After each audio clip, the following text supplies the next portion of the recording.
Bismillahirrahmanirrahim. Assalamualaikum warahmatullahi wabarakatuh. Waalaikumsalam warahmatullahi wabarakatuh. Alhamdulillah wasyukru lillah wala haula wala quwwata illa billah. Wassalatu wassalamu ala rasulillah Nabiyihil Mustafa wa ala alihi wa ashabihi wa mawalah, amma ba'du. Ibu-ibu sekalian yang semoga dirahmati, dimuliakan oleh Allah Subhanahu wa taala. Alhamdulillah, segala puji tentunya hanyalah miliknya Allah. Salawat dan begitu pula salam penghormatan semoga senantiasa Allah curahkan kepada kekasih kita Rasulullah Muhammad sallallahu alaihi wasallam, begitu pula kepada keluarga, para sahabat dan juga pengikutnya yang senantiasa istiqamah menghidupkan sunnah Nabi sallallahu alaihi wasallam. Ibu-ibu yang dirahmati, dimuliakan oleh Allah Subhanahu wa taala. Alhamdulillah, siang ini Allah mempertemukan kita dalam majelis yang semoga diberkahi ini untuk sama-sama menambah pengetahuan agama kita. Sebagai pengantar kajian kita, saya bacakan sebuah hadis yang diriwayatkan oleh Imam Ahmad dalam kitab Musnadnya dan juga oleh Imam Ibnu Majah dalam kitab Sunannya. Sebuah hadis yang sanadnya bersambung sampai kepada sahabat Nabi sallallahu alaihi wasallam yang bernama Abu Ayyub Al-Ansari.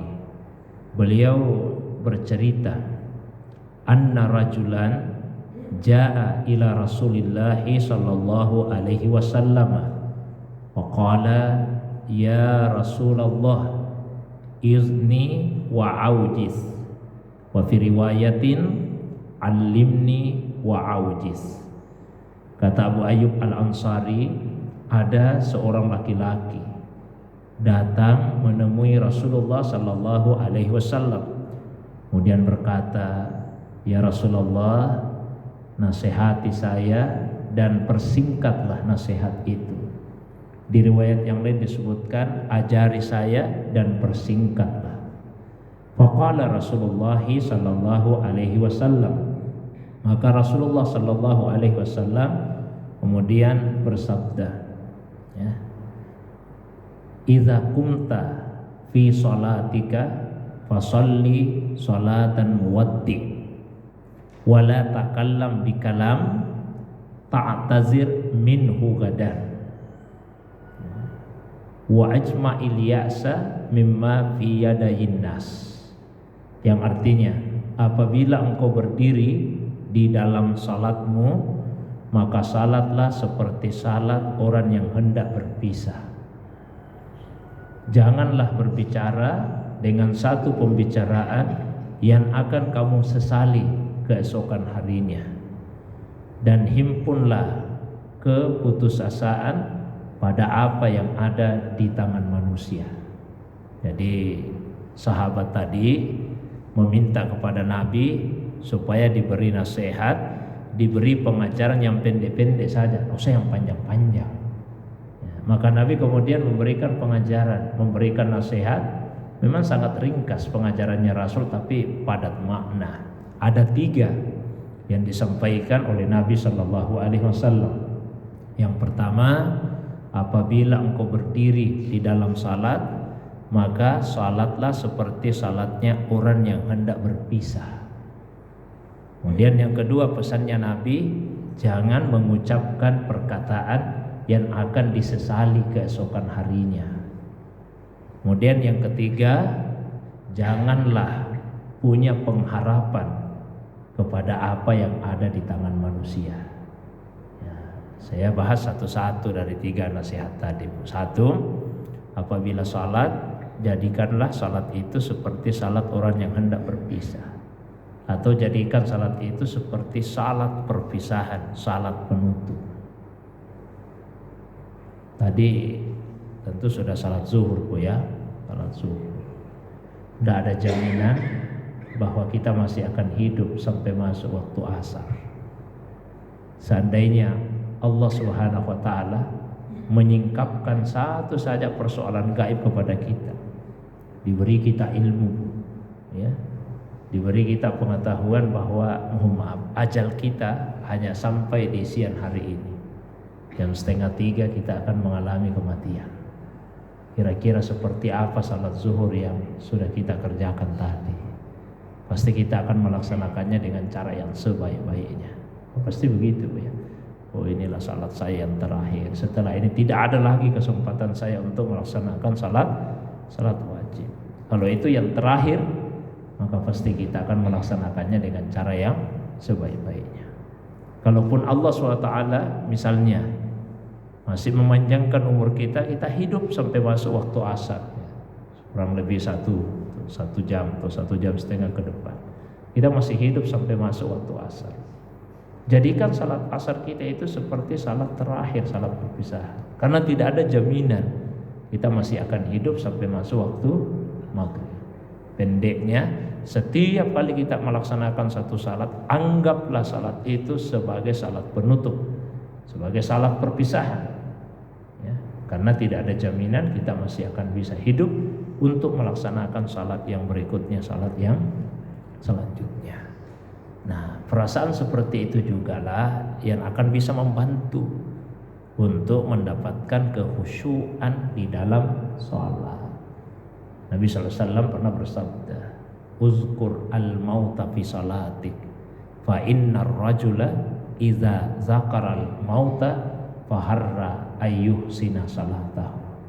Ingatlah kematian di dalam salatmu, karena seseorang itu apabila dia ingat mati, maka dia akan lebih terdorong untuk memperbaiki salatnya. Ada banyak hal yang bisa kita lakukan untuk membantu kekhusyuan di dalam salat. Bahkan mulai dari sebelum masuk ke dalam salat sampai kita masuk di dalam salat. Di antara yang bisa kita lakukan untuk membantu kekhusyuan di dalam salat itu adalah hindari perbuatan atau perkataan yang sia-sia.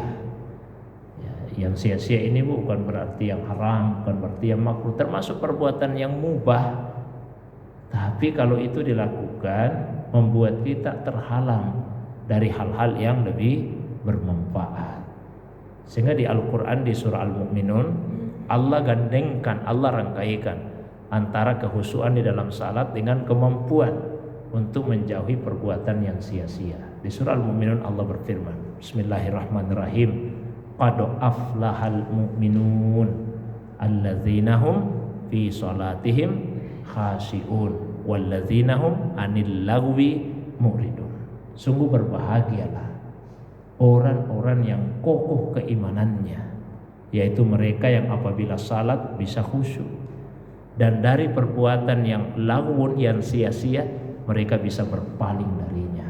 Ini lagwun sekali lagi bukan perbuatan haram, bukan perbuatan makruh yang mubah, tapi gara-gara perbuatan itu akhirnya terhalang kita dari melakukan hal yang lebih bermanfaat.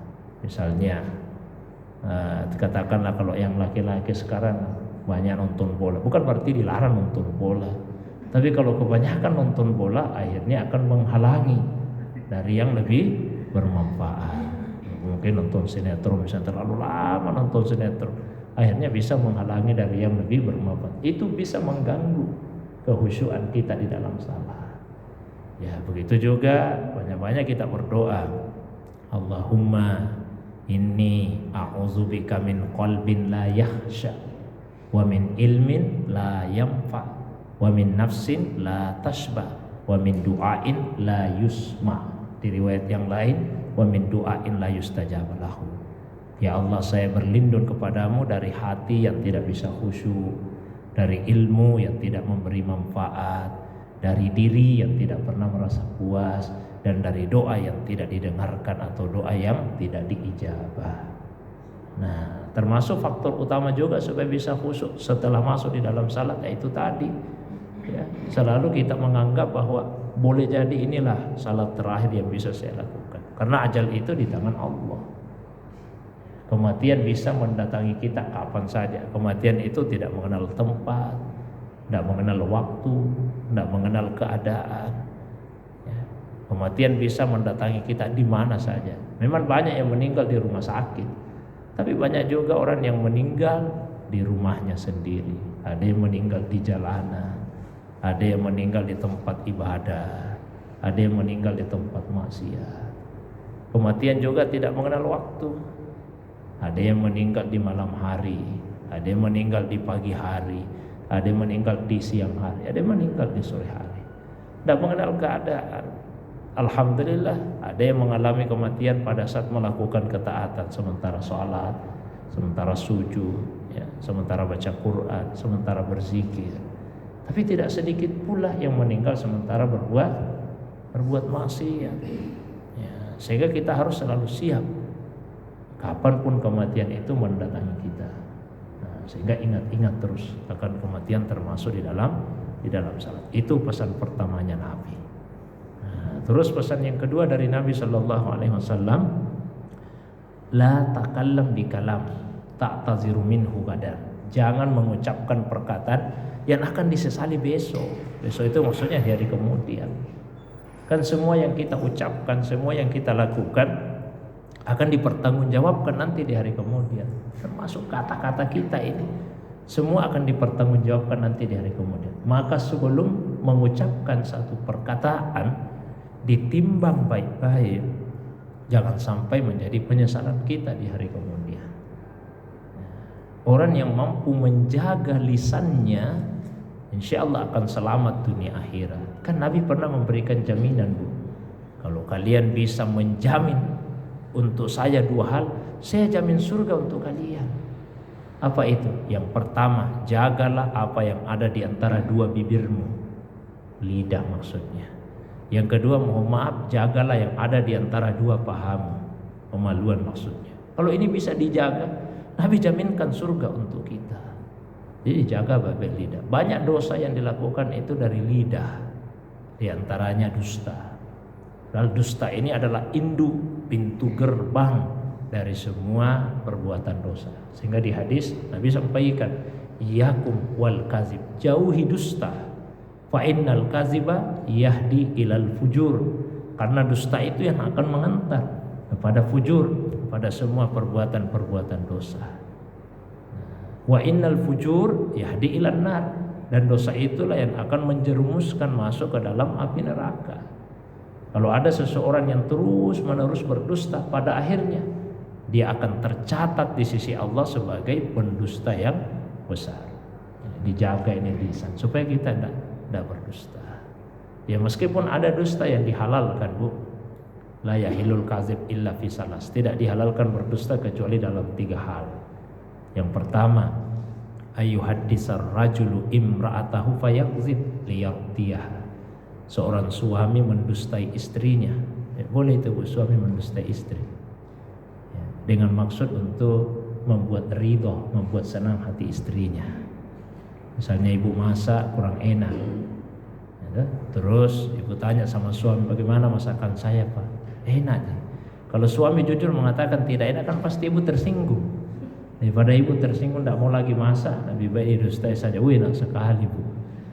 Yang repot kalau ibu kemudian berkata, kalau begitu Pak, besok saya masak yang begini lagi. Kayak kita suami ya, terpaksa kita berkata, memang enak Bu masakannya, tapi akan lebih enak kalau yang lain lagi besok. Nah, jadi suami boleh mendustai istri dengan tujuan menyenangkan hati istri, asal tidak mengurangi hak-haknya. Ya, sebaliknya istri juga boleh mendustai suami, ibu juga boleh mendustai suami dengan tujuan menyenangkan hati suami, asal tidak mengurangi hak suami. Ibu dibelikan tas ini, ibu tidak suka, jangan jujur. Nanti suami sakit hatinya, setengah matinya aku carikan istriku ini tas. Mana saya jarang ke pasar, tidak tahu bagaimana menawar. Begitu tiba di rumah, nah buang saja itu tas. Karena suka, mana dia bilang kembalikan saja ke toko kalau yang begini ibu belikan. Biar ibu berdusta, saya, wih bagus ini tasnya Pak. 7 kali saya kelilingi pasar Butung cari yang begini, tidak dapat. Padahal ibu tidak suka sebetulnya. Kemudian yang kedua, boleh berdusta untuk mendamaikan dua orang yang berselisih. Ada dua orang lama sekali berselisih, tidak akur-akur, boleh kita berdusta supaya membuat mereka damai. Yang ketiga, dusta dalam peperangan. Ini bagian dari strategi perang. Tapi secara umum dusta itu perbuatan tercela, dan itu dijauhi. Ya. Apalagi Bu, dosa yang bisa dilakukan oleh lidah kita ini. Ya. Terlalu mudah berjanji. Padahal kita dari awal sebetulnya sudah tahu susah saya tepati atau tidak mungkin saya bisa tepati. Cuma orang itu biasa mudah berjanji karena terlalu besar keinginannya untuk meraih sesuatu. Sampaikan saja, dibelahkan itu. Masalah ditepati atau tidak ditepati. Termasuk juga dosa yang sering dilakukan oleh lisan kita ini, ya, memfitnah orang atau menceritakan kejelekan, keburukan dari sesama. Iya Bu. Termasuk juga gosip. Banyak sekali dosa yang disebabkan oleh lidah kita. Pernah ada sahabat Bu, dia cerita ke Nabi, ya Rasulullah, inna li jaratun, saya itu ya Rasulullah punya seorang tetangga perempuan, tusalli lailah, rajin sekali salat malam. Rajinnya itu salat malam tetanggaku ya Rasulullah. Jangan dicerita salat wajibnya, salat malamnya saja rajin, apalagi salat wajibnya. Wa tasumu nahara, rajin sekali puasa sunnah. Tidak usah dicerita lagi puasa wajibnya, puasa sunnahnya saja rajin. Satu saja kekurangannya ya Rasulullah. Apa itu? Lidahnya panjang. Maksudnya lidahnya panjang. Cerewet sekali. Komentari semua itu tetangganya. Maka sahabat tadi bertanya kepada Nabi, fa'aina hiya? Di mana tempatnya itu di hari kemudian ya Rasulullah? Kata Nabi, hiya finnar, tempatnya di neraka. Bahaya ini kalau terlalu panjang lidah. Terlalu banyak kita komentar ya Pak, bisa masuk kita ke dalam neraka. Biar bukan urusan dikomentari juga. Ada artis cerai dikomentari, rujuk baik-baik dengan suaminya dikomentari lagi. Terus apa mau tak ini? Bercerai dikomentari, sudah baik merujuk dikomentari lagi. Ibu-ibu yang dirahmati dimuliakan Allah SWT. Karena pentingnya menjaga lisan, sehingga di hadis itu Nabi sebut begini, man kana yu'minu billahi wal yaumil akhir falyakul khairan aw liyasmut. Barang siapa yang benar-benar beriman kepada Allah dan hari akhir, maka hendaklah ia mengucapkan yang baik. Kalau tidak bisa mengucapkan yang baik, lebih baik diam saja. Jadi urutannya di dalam agama itu Bu, yang paling tinggi mengucapkan yang baik. Kalau tidak bisa mengucapkan yang baik, diam. Nah, baru di bawahnya ya bicara tapi yang tidak baik, itu yang paling rendah derajatnya. Apa yang Nabi sampaikan ini jelas lebih berharga daripada peribahasa yang sering diucapkan orang. Biasa orang mengatakan bicara itu perak, diam itu emas. Seakan-akan diam lebih baik daripada bicara. Iya boleh? Tidak, belum tentu juga diam lebih baik daripada bicara. Yang lebih baik itu bicara yang baik. Itu yang lebih baik. Bukan bicara perak, diamnya emas. Tidak semua juga diam menunjukkan emas. Karena diam itu dua macam. Ada diam yang melambangkan kecerdasan, ada juga diam yang menunjukkan kebodohan. Jadi belum tentu diam itu bernilai emas. Ada diam yang melambangkan kecerdasan, ada diam yang menunjukkan kebodohan. Jadi nomor satu, bicara yang baik. Kalau tidak bisa bicara yang baik, baru kita diam. Sama Bu ya. Selama kita masih bisa memberi nasihat, ya, memberi nasihat dengan ucapan lisan kita, berikanlah nasihat itu. Kalau tidak mampu, baru kita diam. Bahkan yang lebih bagus lagi, kalau misalnya ada kemungkaran, kita ubah dengan kekuasaan. Kalau kita punya kuasa. Kalau tidak punya kuasa, paling tidak dengan kata-kata. Hanya perkataan itu mesti yang lembut. Nabi Musa saja, Nabi Harun saja, ketika diperintah oleh Allah untuk menemui Fir'aun, Allah sampaikan, kalian berdua ucapkan kepada Fir'aun perkataan yang lembut. Ini orang sebaik Nabi Musa, sebaik Nabi Harun, berbicara kepada orang yang sudah sejahat Fir'aun. Tapi Allah tetap perintahkan supaya ucapannya yang layyin, ucapannya yang yang lembut. Apalagi kita ini yang sudah pasti belum sebaik Nabi Musa, belum sebaik Nabi Harun, dan yang kita ajak bicara pun belum sejahat Fir'aun. Ya, mestinya lebih lembut lagi. Nah, itu yang kedua. Ibu-ibu yang dimuliakan Allah Ta'ala. Kemudian pesan Nabi yang ketiga, ya, hilangkanlah pengharapan kepada apa yang ada di tangan manusia. Maksudnya apa, Bu? Jangan kita menggantungkan diri kepada makhluk. Ya, jangan bersandar kepada makhluk. Bersandarlah hanya kepada Allah Subhanahu wa Ta'ala saja. Kalau kita bersandar kepada makhluk, kita mudah kecewa. Mudah kecewa. Kalau kita bersandar kepada Allah, tidak akan pernah kita kecewa. Yang kedua, kalau kita bersandar kepada makhluk, kita mudah jatuh, mudah rapuh. Tapi kalau kita bersandar kepada Allah, pasti kita akan menjadi orang yang sangat kuat. Kenapa demikian? Seseorang itu tergantung kepada siapa atau kepada apa dia bersandar. Kalau saya sandar ke misalnya ke tembok, Bu, ya, tiba-tiba temboknya jatuh, saya juga ikut jatuh. Ya, ibu sandar ke pembatas itu, ya, pembatas, tiba-tiba pembatasnya jatuh ke belakang, ibu juga jatuh. Ya, ada yang bersandar kepada atasannya, begitu atasannya dimutasi, ya sudah goyang juga dia. Tapi kalau kita sandar kepada Allah, Allah itu kekal, hayyun, qayyum, baka, ya, tidak akan pernah Allah itu jatuh. Maka orang yang bersandar kepada Allah menjadi orang yang sangat kuat. Maka di hadis itu dijelaskan, ketika Allah menciptakan bumi ini, bumi bergoncang, hebat sekali goncangannya. Lalu Allah ciptakan gunung, sebagai paku atau pasaknya bumi. Maka bumi yang tadinya bergoncang dengan hebat kembali stabil. Malaikat kagum terpesona melihat gunung dengan kekuatannya itu. Terus malaikat bertanya, "Ya Allah, hal hunaka syai'un asaddu minal jibal?" Adakah ciptaanmu yang jauh lebih kuat, ya, daripada gunung ini? Kuatnya ini gunung. Allah jawab, ada malaikat. Apa itu ya Allah? Al-hadid, besi. Karena besi dengan kekuatannya sanggup untuk mengeruk gunung. Terus malaikat kagum terpesona melihat besi itu. Ya Allah, adakah ciptaanmu yang lebih kuat daripada besi? Ada malaikat. Apa itu ya Allah? Api, karena api dengan kekuatannya mampu melunakkan, melembekkan besi. Terus ketika malaikat melihat api, kagum lagi malaikat, tanya sama Allah, ya Allah, hal hunaka syai'un asaddu minan nar? Masih adakah ciptaanmu yang lebih kuat daripada api? Ada malaikat. Apa itu ya Allah? Al-ma', air, karena air mampu memadamkan api. Ketika malaikat melihat air, kagum lagi, terus tanya, ya Allah, hal hunaka syai'un asaddu minal ma'? Adakah ciptaanmu yang lebih kuat dibandingkan dengan air yang sanggup memadamkan api? Ada malaikat. Apa itu ya Allah? Ar-rih, angin. Karena angin dengan kekuatan dan kecepatan hembusannya bisa membawa air itu ke sana kemari. Terus malaikat bertanya lagi, ya Allah, masih adakah ciptaanmu yang lebih kuat dan lebih cepat dibandingkan dengan kekuatan dan kecepatan hembusan angin? Allah jawab, masih ada.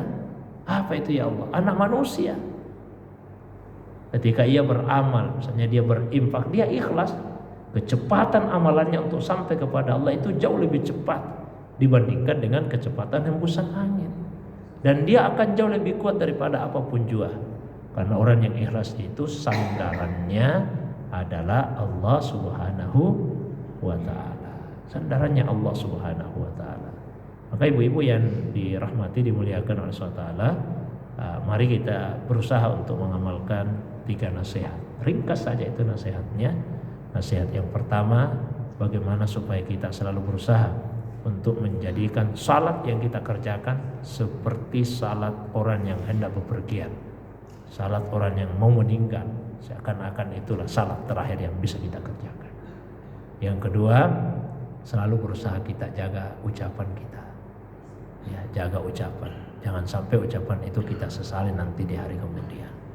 Lalu yang ketiga, selalu berusaha untuk bersandar hanya kepada Allah Subhanahu wa ta'ala saja, tidak bersandar kepada manusia, tidak berharap kepada manusia. Mungkin itu saja, Bu, ringkas saya sampaikan. Seperti biasa saya berikan waktu yang jauh lebih lapang Kalau ada hal-hal yang ingin ditambahkan, ada yang mau ditanyakan, baik berkaitan dengan pengantar tadi atau masalah agama yang lain di luar dari apa yang saya sampaikan, nah, saya persilakan kepada ibu-ibu sekalian. Demikian untuk sementara. Assalamualaikum warahmatullahi wabarakatuh.